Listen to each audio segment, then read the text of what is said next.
पपिया के बोलिया सुनी और जियरा डराई और बलम बिना रतिया कैसे बिताई।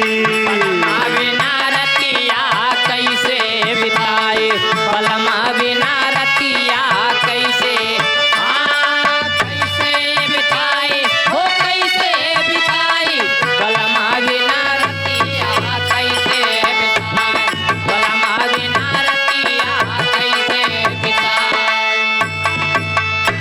और जेठ जवनपुर भेजे परिवनवा आषाढ़ मास घर नाही सजनवा।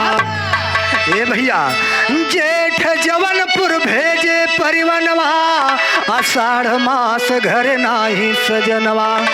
और सावन सवतिया के झारन मर जाई बलम बिना रतिया कैसे बिताई। बिना रतिया कैसे बिताई, बलम बिना रतिया कैसे, कैसे बिताई हो कैसे बिताई, बलम बिना रतिया कैसे बिताई, बलम बिना रतिया कैसे बिताई।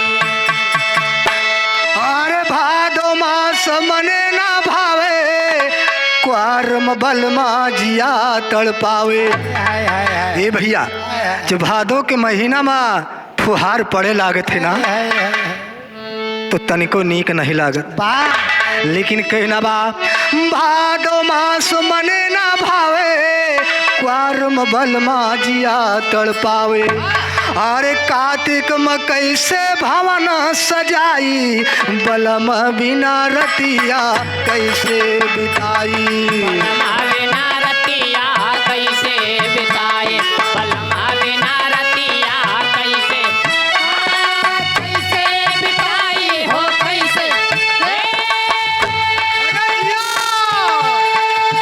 कैसे बिताई हो कैसे बिताई, बलम बिना रतिया कैसे बिताई, बलम बिना रतिया कैसे बिताई।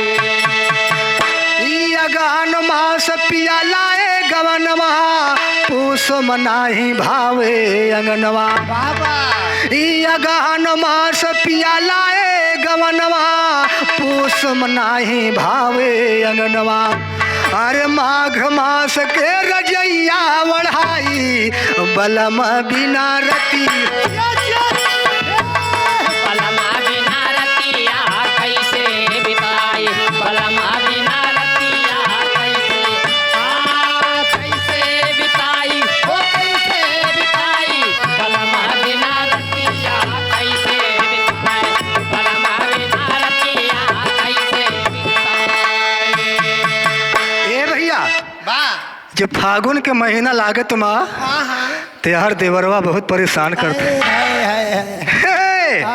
लेकिन देखा कहना बा अरे फागुन मास रंग खेलई देवरवा चैत चकोर चढ़ा हमरे कोरवा।